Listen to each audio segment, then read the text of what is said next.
Welcome to this first video in this mini series on how to create your own DIY wedding flowers. I've already explained in the welcome video that you need to make sure the buckets that you're going to let your flowers drink in are really clean.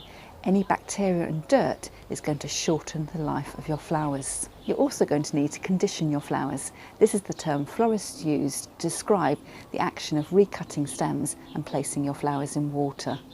The flowers I'm using came from a local flower farmer, and if you're planning on having a country themed bouquet, you may well be doing the same thing, in which case you're going to want to add in an extra step in your conditioning process, and that involves searing your flowers. You'll need to recut your stems, dip them into boiling water and then add them to your bucket. I'll explain a bit more in the next segment.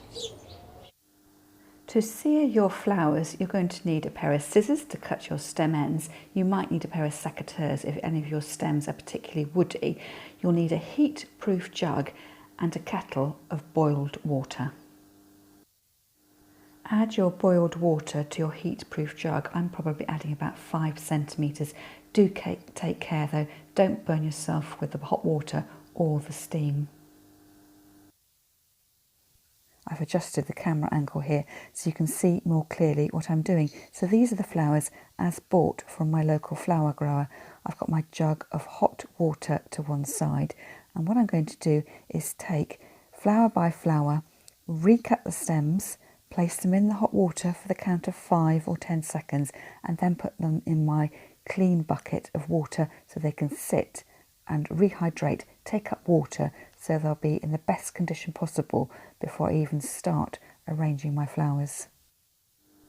You'll notice that in my bucket I've only quarter filled it with water. You need enough water in there that your stem ends can drink, but not so much that the bucket becomes too heavy to move, and when you do move it you end up sloshing water all over the floor. And don't forget, you could always add flower food to your bucket of water. I normally collect the sachets from supermarket bunches, or you can buy it from your local florist. So let's get started. Now this is a bit of a production line. You can see here that I'm picking up my first flowers. These are dahlias, and you have to waggle them away from the rest of your flower heads because they do get a bit tangled up. So I'm recutting the stems at a sharp angle.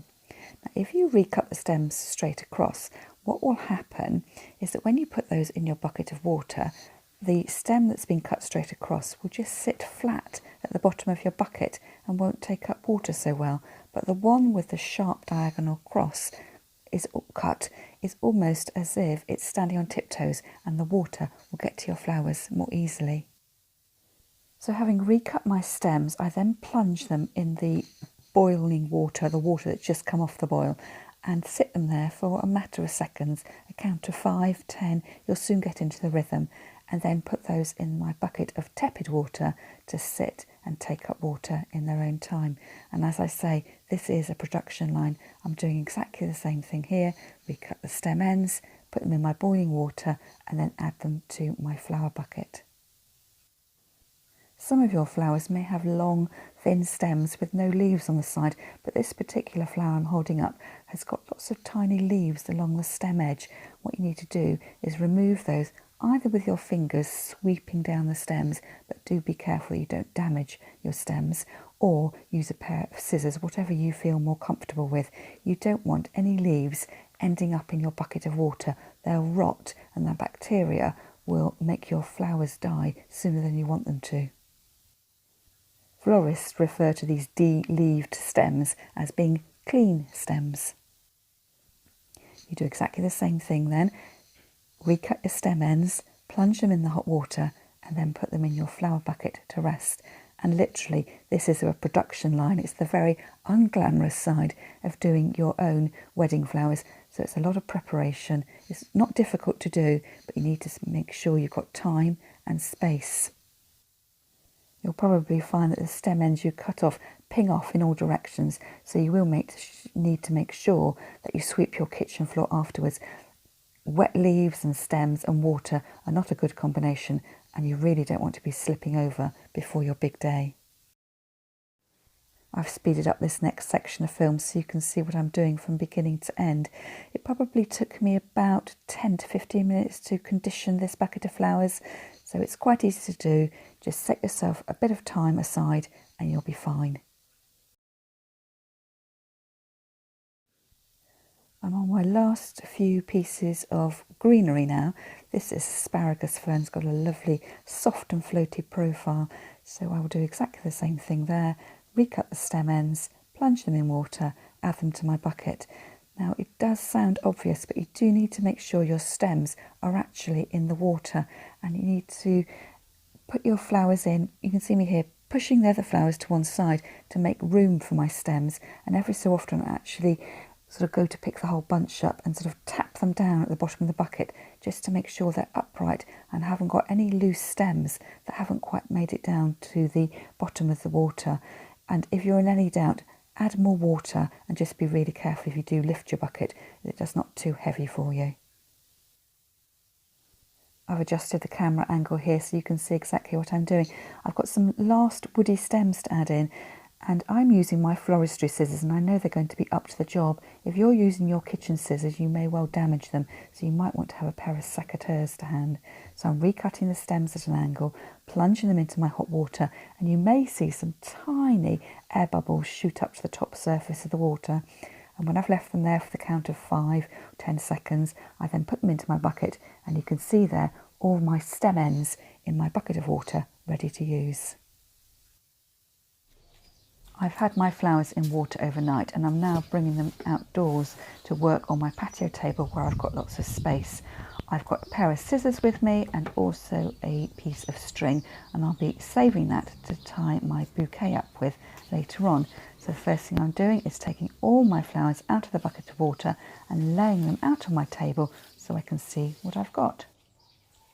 The first thing I'm going to do is to sort my flowers out into piles. So I'm starting off with my white dahlias to one side of my table, and you'll notice as I pick my flowers up, I sort of waggle them apart. The flowers do become interlocked, and no matter how careful you are, they do seem to want to tangle up together. So just work slowly, work carefully. If you work too quickly, you run the risk that you're going to snap your flowers, and you don't want to be damaging anything. I've speeded up this section of film. It probably took me about 10 minutes to sort my flowers through. So again, don't rush it, but it does take a bit of time, so you need to factor that in. You may need to do a bit more preparation work on your stems. For instance, with this delphinium, it's got a single stem but 3 offshoots, and I can't get that into my bouquet, so what I do is cut the stems down and make them 3 individual placements. And you can see me cleaning off the little leaves at the side because I want clean stems. I want my flower heads at the top and then clean stems without any greenery on them. So if you do have any branched or multi-headed flowers, you will need to go through those and take off the excess greenery. So I'll show you that again with these white flowers here. There's too much greenery going down the length of the stem, so I want to keep that flower head almost like a lollipop at the top with a clean lollipop stick down at the bottom. If you keep the greenery on, it'll just be too chunky at your tying point. It'll make your bouquet very heavy and a bit unsightly and messy. To remove the leaves, I just usually do it in my hand and rub my fingers down the stems. There's just a slight danger that you might drag the leaf and create a wound in the stem. So if you feel more comfortable, you can use a pair of scissors to do this, but I find my hands are much quicker. I'm going to be making my bouquet using a hand-tied technique, which is a way of spiralling your stems together. So I'm just demonstrating this for you. I am right-handed, so I pick my flowers up in my right hand and use my left hand as the vase. And I'm taking the flowers down from my heart and adding them in next to the main flower. So the first flower went in upright, the next flower went in off to one side, and you'll notice it always goes in on that left hand side, and I'm leaving a bit of a gap between that flower and the upright flower, and then moving my thumb to hold them, and then with my right hand I twist the stems around. So that's a combination of always putting your flowers in at the same side and then giving a little twist. So I like to think about you're making this bouquet with love. You're bringing the flowers down from your heart along your arm and attaching them, adding them I should say, on the left hand side of my bouquet.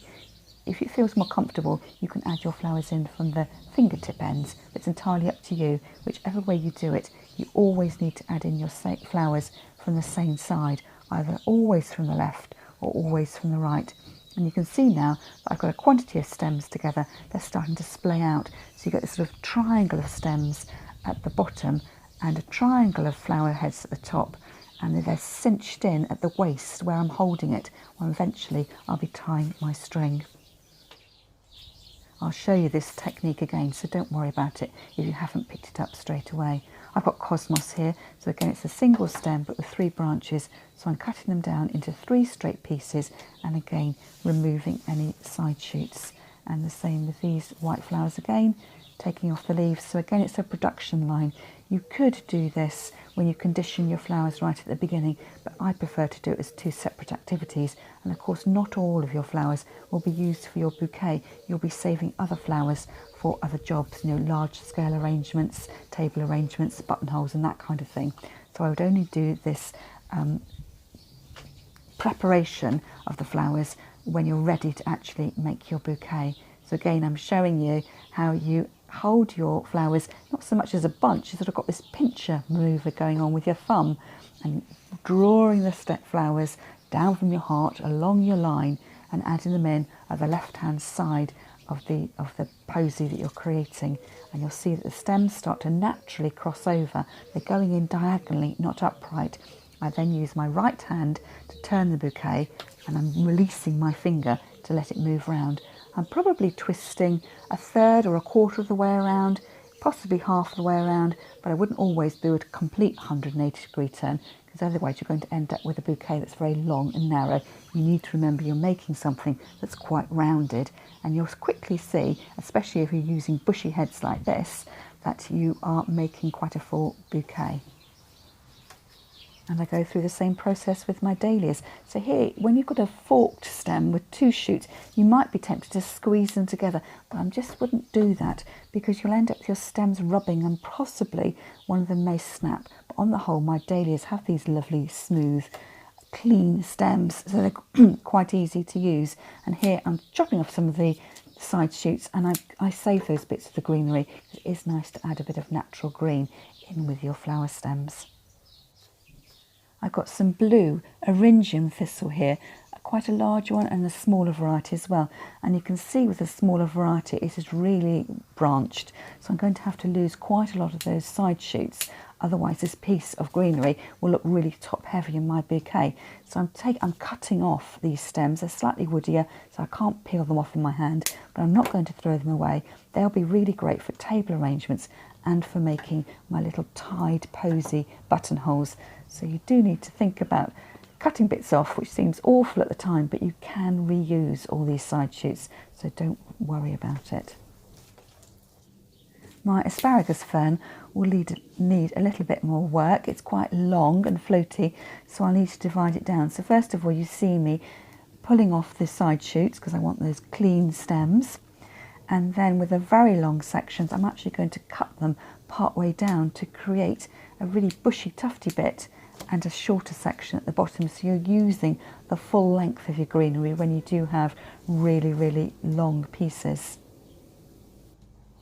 And you see me here using my scissors to snip off the side sections. I found that they were a little bit too tough, even though they were really quite fine. And I just felt more comfortable using my scissors so I didn't damage the natural stem. And again, I'm saving the side shoots that I've cut off, so these little bits of asparagus fern will look great in a buttonhole or in my table arrangements. I'm left now with my greenery, so these need to be trimmed down as well, so taking off the side shoots, and I'm using my scissors to do that because these stems are quite woody and I don't want to end up with a sort of peeled section that will damage the stem and won't look very attractive. And my last lot of greenery is actually a beautiful willow. It's got a lovely draping quality and looks very similar to eucalyptus. Now you can see here I'm demonstrating how not to do a tie bouquet.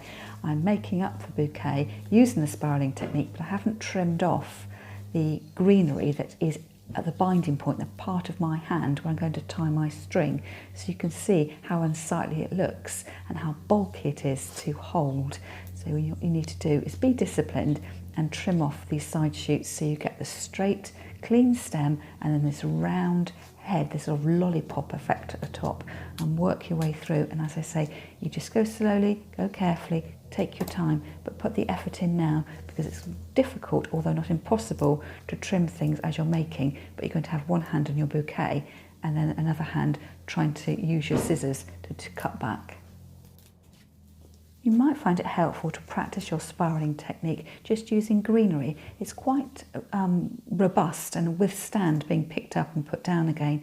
So I'm showing you very quickly here how to spiral around, and you can see how different it looks now. I've trimmed all the greenery to size, and I've got the bushy heads above my fist and the straight stems below, and you can see it's a much smaller holding area where I'm going to tie off with string compared to last time when I was really having to stretch my fingers around all that greenery and the mess that it was creating at the top of the bouquet. And here is the kaleidoscope of flowers I'll be using in my tied bouquet. I really think it's worth the effort of laying your flowers out like with like, and then as I make my bouquet, I'll go down the list of flowers, picking one off and adding it in, and that way I don't need to overthink what I'm doing. If you're new to the spiraling technique, it's worthwhile, as I've said before, having a practice with your greenery, and this is what I'm going to share with you now. So I'm going to take this bouquet apart eventually, but it's a good place to start, and I would suggest you start with a really bushy bit of greenery. It just gives your bouquet an immediate oomph. So with just a few stems, I've managed to get a nice heart to my bouquet. I'm right-handed, so you see me pick my stems up with my right hand. I'm notionally lifting them up to my heart, letting them run down my left hand, and then I move my thumb and add them into the bouquet. And then I twist every single time. So using my right hand to twist round and just loosen my grip so it sort of rolls round in my hand. It feels quite comfortable. And there are a few more stems. I've got a nice shaped head, and the stems are beginning to splay. So I'm not doing anything to make those stems splay out other than always adding my greenery in, my stems in from the same side. And because I'm putting them in, they're going in diagonally. That's the left-hand side. The bushy bits on the top left and the clean stems are coming out at the bottom right. And the more you add in, the fuller and more luxurious your bouquet becomes. You just keep adding and adding until you run out of materials or until you can't hold any more in your hand. And it's nice here to use a variety of greenery, so you've got the different colours, textures and shapes, and it adds a really interesting touch even without flowers. Here I'm holding the bouquet up in front of me and showing you how large it is. There's fluffy bits of asparagus at the top, and it's got a really full profile. I'm not doing a neat posy because we're going for the country style as if it's just been picked from Grandad's garden. It's loose, flowing and romantic. Having practiced my technique, I'm then going to take my posy apart and start again. So I've got two bits of greenery here, nice and bushy. Coming with my first flower, my dahlia, and I'm bringing it up to my heart and running it down my hand, adding it to the left-hand side and twisting the bouquet. The same thing, flower up to my heart, down my left hand and adding it to the left-hand side of my bouquet. And you can see that the flowers appear to move around. So I'm adding in the alstrom area on the left-hand side, and then I give it a twist and the alstrom area is now on the right-hand side. The scabious this time, so coming in, up to my heart, down my hand and add it in on the left side and continue round and round. Now because I'm working down my production line, I'm not having to think too much about what flower I add in next. It's just an easy way of trying to make a random, natural looking bouquet. Now straight away I'm noticing that central bit of greenery is a tiny bit too long, and I'll fix that later. So nothing is set in stone until you have tied and cut your bouquet to length. So you can always add in extra materials right down into the middle. You see me here taking that bit of greenery out. You can wiggle things out and move them around a bit. And as I'm showing here, slide something back in its place. So because you've got that spiraling technique, you just need to loosen your grip slightly, and you can pull materials out and put materials in instead of always adding them on the outside edge. As you start to build up your bouquet, you need to stick with it. When you've got the first few stems in, your first 12 or 15, sometimes it doesn't look as great as you want it to look. So don't give up, keep going. Wait until you've got 20 or 25 stems before you start to sort of look critically at what you're doing. So just go with the flow. And remember, because the stems are spiraled, they're still full length, and you can always take your bouquet apart and start again. So here I am showing you what the bouquet looks like, probably halfway round. I'm going to add in some more flowers and just keep going. So sometimes I don't follow my production line. If I feel I've got 2 flowers together or it's looking too busy at one side, I might come in and skip a few flowers and move along to the next ones. So you can see I've got quite a heavy white section in the front there, and then I'll keep adding in more greens and other flowers until I'm happy with the overall look. I'm purposely filming this section of the video in real time so you can work with me in real time and see how long it takes to make your bouquet and the decisions that I make as I go along. I haven't edited out any bits, it's warts and all, so you can see what goes right and what goes wrong for me. And sometimes making a bouquet just doesn't go right. You can see here I've decided that that piece of greenery was too visually heavy or sticking up too much, so I'm going to take it out, have the confidence to take things out and put it back in again. The problem with that bit of greenery, you notice it's got a natural arch to it, and I'd put it in face up with the green side showing, and you actually want to put it in the wrong way round with the green underside showing, and that has a natural draping quality and just sits so much better at the edge of the bouquet. You'll find that the more materials that you add into your bouquet, the heavier it becomes. And whereas I was quite easily flipping and turning the bouquet in the early stages, you can see it's not a challenge, but there's just slightly more effort to turn the bouquet. And of course, I'm having to make sure that with my longer, delicate edges splaying out at the sides, that I'm not whacking them. So you can sort of see me bracing myself away from the posy, and then the shot further away, and you can see how it's really starting to build out. The idea being that it's a lovely country style bouquet, as though it's just been picked from Grandad's garden. It's got lots of natural movement. I've set my bouquet down for a moment, and I just wanted to show you why you needed to have materials that were quite bushy. So here I'm taking the pinker flowers from my selection and adding them in. So using exactly the same technique, but you'll see, because they are single flowers on a single stem, that you need a huge quantity of flowers before you start to get that splayed out and full effect. It's a bit like arranging spaghetti. You need hundreds, or at least loads and loads of stems before you get that full and open feel that you're after. Making your hand-tied bouquet is all about practice, practice, practice. So you've seen me make an all greenery bouquet. I then did a greenery and white bouquet. I showed you how you needed lots of bushy stems, because with my pink flowers you just don't get that body that you need for your bouquet. So I've taken my work apart and I'm starting again, so you really well and truly get to see what the technique is for putting together your own DIY wedding flowers. So here I'm interspersing my pinks and my purples, leaning across my table to pick the next flower up on my production line and adding them in. I've got 2 alliums there together, adding 2 flowers in together. Because they are so small, I just didn't want to put one in at a time. So if you have got lots of small flowers, you don't have to put single flowers in at a time. You could put 2 and 3 stems in together. So I'm sure you don't need me to talk you through this technique again, but I'm doing exactly the same thing as I've done before. I'm right-handed, I'm picking the bouquet up with the flower stems up with my right hand, notionally taking them to my heart, letting them go down my left-hand side, my left arm. I'm putting them up to the bouquet on the left-hand side, and there's sort of notionally a gap between the flower and the main body of the bouquet, but that gap disappears as soon as I twist the bouquet with my right hand, and just all the time loosening my grip, let the flowers, it's not so much a twist as sort of a roll in my hand, and keep going until you're happy with the shape, but always being prepared to slide in any flowers that you want to take add in, and if you think things are in the wrong place, you can slide the flowers out.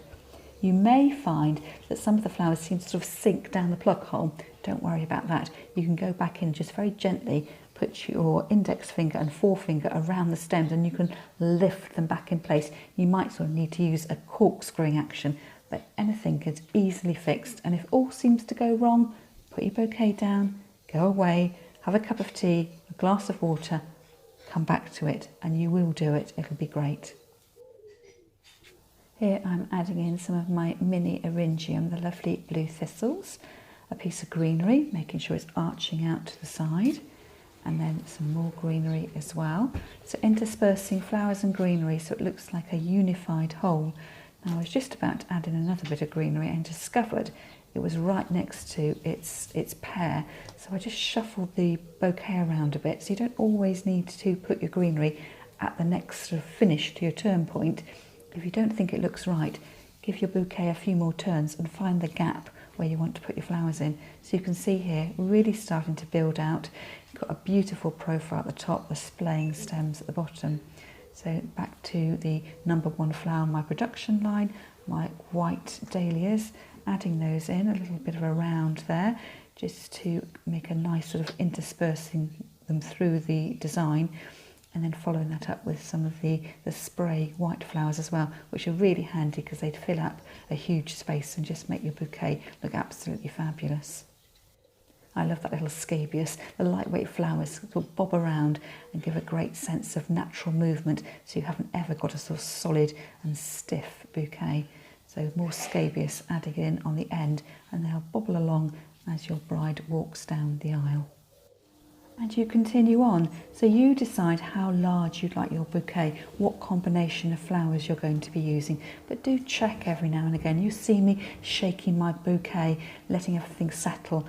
If you can, hold your bouquet away from you so you can see what it looks like. Or you can see here on the larkspur I've damaged some flowers, or they're just in the wrong place, so I am able to pinch off those last few flowers without putting my bouquet down. But then I've discovered I've put it right next to the other larkspur, so again it's this shuffle round. Find somewhere else to put your flower, and then you'll see I've got one there, #2's there, and #3's at the top, so they're all nicely separated out around the bouquet. And then adding in another piece of the larkspur, and I snapped it. Ooh. So what I'll do, I don't need to panic about it, I just need to think I'll save that shorter flower for one of my table arrangements and put it to good use in something else. So as I say, I said before, picking up the smaller flowers, the verbena and the alliums, picking them up in pairs because it just takes forever. You put every single flower in on its own, and they're quite nice when I do put them in together. I just stagger them a little bit, one tall and one short. Now I'm discovering here that my middle flowers, my dahlia there, has sunk back down the plug hole, so to speak. So I lift it up a little bit, and I feel there's too much white in the middle of my bouquet, so I'm taking that really striking eryngium thistle and I'm feeding it down, slightly loosening the grip on the bouquet. I'm feeding it down. You can see me corkscrewing the eryngium as you can see it going backwards and forwards, and then when I can see the stem at the other end, I'm gently twisting and pulling on the stem and getting it just where I want it, so it's just hovering above the white of my central flowers. Here I'm adding some more of my asparagus ferns, so there's this lovely floaty romantic feel to the edge of the bouquet. I'll give it a little shake and just let it settle, add some more of the asparagus fern in, and just you decide. I'm not being too prescriptive about where my flowers go. I have that production line set out on my table. I'm following the order of the flowers, apart from when I decided to switch things up a bit and add something just because I feel like adding it.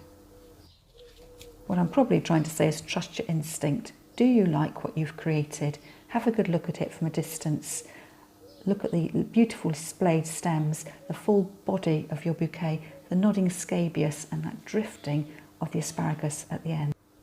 When you're happy with your bouquet, set it down on the table. And you can see here, I'm just picking mine off the table, but because you've got that spiraled stem, when you put your bouquet down, it doesn't collapse because the stems knit into each other. Take the piece of string that you set aside at the beginning, and I like to match the cut ends together and make a great big loop. I then slide that loop underneath my stems and bring it out the other side and thread the cut ends through the loop and tighten. You need to tighten reasonably firmly so your bouquet doesn't fall apart, but not so firmly that you're damaging the stems. I then separate out the two tails and crisscross them over the back of the bouquet, bring them back to the front and tie them in a double knot.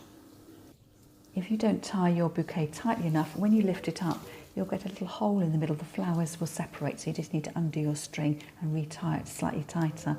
I'm going to cut my flowers down so they're all the same length.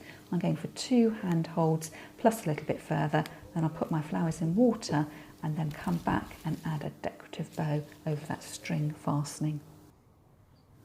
And this is my finished bouquet.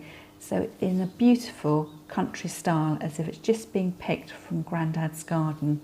A lovely mix of colours, textures and forms. That's the shape of the individual flowers. It's got a nice full centre, but lots of natural movement to the outer edges as well. As I turn the bouquet over, you can see my spiraled stems. I still need to trim those to length. So you can really see how they splay out and also how they knit together. So there's my string fastening and you can see all the stems neatly lined up. And there's the stem eryngium, which I added in right at the end. You've finished your bouquet, you've tied it with string and it's been sitting in water overnight. Next, you want to add a more decorative finish to cover up the functional string. But first of all, I'm going to dry my stem ends. They're still wet. I'm using a clean cloth to do this. Just gently dabbing. You then need to decide what the finished length of your bouquet is going to be. So as a rule, 2 hands is long enough. So I'm going to finally chop off the last couple of centimetres from each stem, taking a few stems at a time.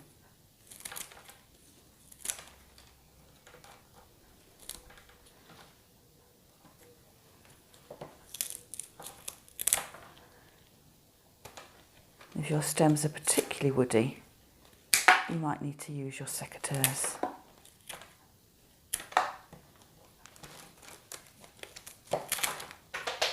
You end up with a nice blunt end.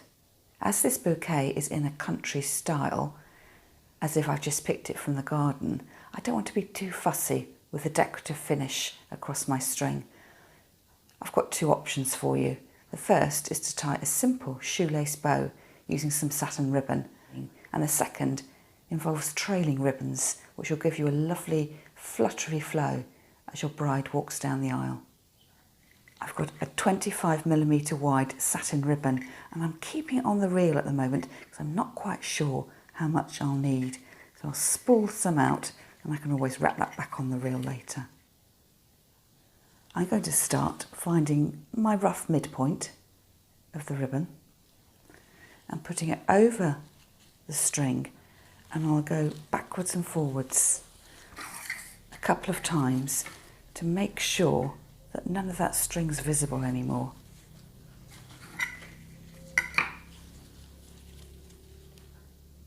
And I'll bring it to the back again and then up. And at this stage, I'm ready to tie my bow. So what I'll do is reel off the rest of the ribbon to match it with the tail that I've got left. That looks about right. I'm using my dressmaking scissors and that'll give me a really sharp cut across my ribbon. Let's start off with tying a knot.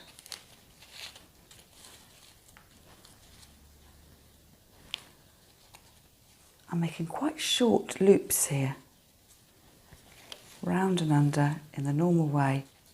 Before I pull my ribbon tight to secure it, I'm going to play around with the loops and tails to make sure they sit where I want them to sit. So it's a bit of easing, a bit of pulling tight and then pulling the tails down again just to make sure they're sitting where you want them to sit. If you're happy with your bow, just ease the tails down a bit so your bow is smaller than you want, and then put your finger and thumb on each of the loops and give it a really sharp tug to finish. And there's your finished bow. We just need now to neaten off these edges to make sure they're not going to fray.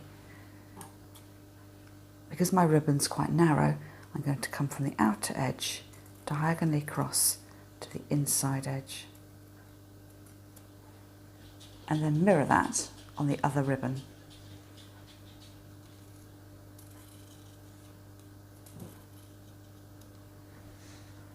So there's the finished bouquet with an informal bow tie.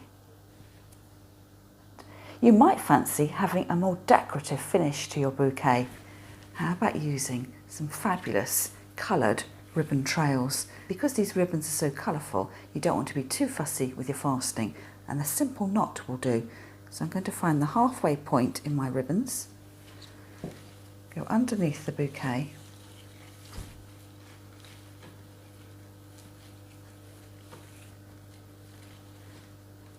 and tie a knot.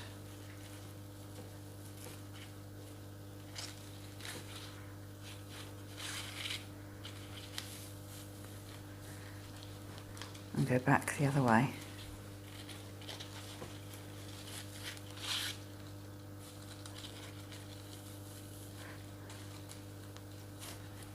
And pull to secure, and just make sure that you have covered up your string edging, so those ribbon trails will flutter in the breeze as the bride walks down the aisle.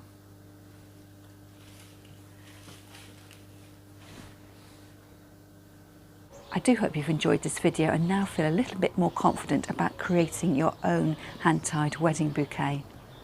The spiralling technique is just a matter of practice, practice, practice. And if you really get into difficulties, you're always welcome to ask me any questions in my free Facebook group, Flower Start World. Or tag me on Instagram. I'm at flowerstart with an underscore at the end, and use the hashtag flowerstart. I shall see you in the next video.